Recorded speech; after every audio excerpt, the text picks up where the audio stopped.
కొన్నిసార్లు దేవుని దగ్గరికి వెళ్ళి క్షమాపణ అడిగినా, దేవుడు క్షమించినా ఏంటనంటే మన మనస్సాక్షి మర్చిపోదు, మనం మర్చిపోము.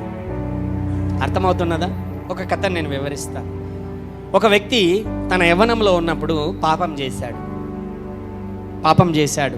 దేవుని దగ్గరికి వెళ్ళాడు, కన్నీరు పెట్టి పశ్చాత్తాపపడి తన జీవితమును దేవుని సన్నిధిలో సమర్పించుకున్నాడు. ఇక ఎన్నటికీ ఆ పాపం చెయ్యలేదు. తర్వాత కొంతకాలానికి అతడు దేవుని యొక్క పిలుపును అందుకొని పరిచారకునిగా తన యొక్క పరిచర్యను మొదలుపెట్టాడు. సంవత్సరములు గడిచిపోయింది. దేవుడు తన ప్రార్థనలన్నింటినీ వింటున్నాడు. అద్భుతములు జరుగుతున్నవి. అనేకులు సువార్తను నమ్మి అతని యొక్క పరిచర్యలలోనికి చేరుతున్నారు.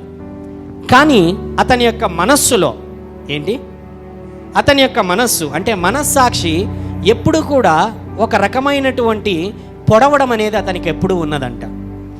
నువ్వు పాపం చేసావు కదా ఒకప్పుడు యవ్వనంలో ఉన్నప్పుడు, నీకు గుర్తు లేదా? పొడుస్తున్నాడు అన్నమాట లోపట. ఒకసారి ఒక ప్రవక్త తన యొక్క సంఘమును దర్శించినప్పుడు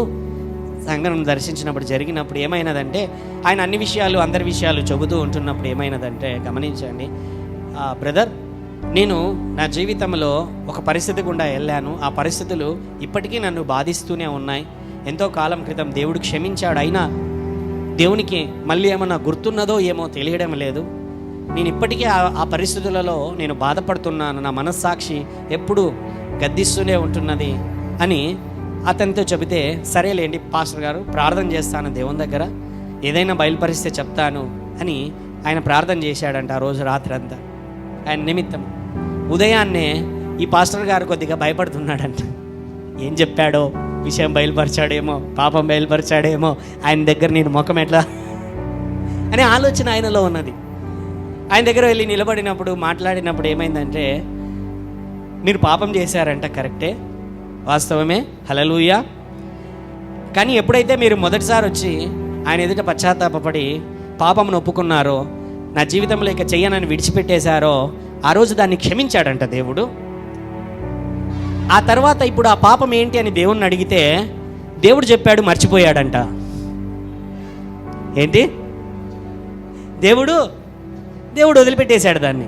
దేవుడు దాన్ని మర్చిపోయాడు. దేవుని లిస్టులో అది లేదు. ఎందుకంటే ఆయన రక్తముతో దానిని కొట్టివేశాడు. ఇక అది కనపడదు. హల్లెలూయా.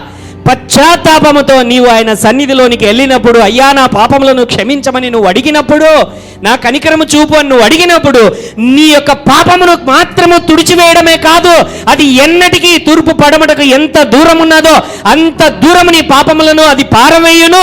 నీ మనస్సాక్షి మీద ఉన్నటువంటి ఆ రాతను కూడా, ఆ దోషారోపణను కూడా, ఆ నిందను కూడా యేసయ్య రక్తము సమూలముగా కడిగివేయును. ఎన్నటికీ దానిని గురించి నువ్వు చింతపడవద్దు. హల్లెలూయా. విడిచిపెట్టేశావు, ఇక ఎన్నటికీ దాని జోలి వెళ్ళకల్లా.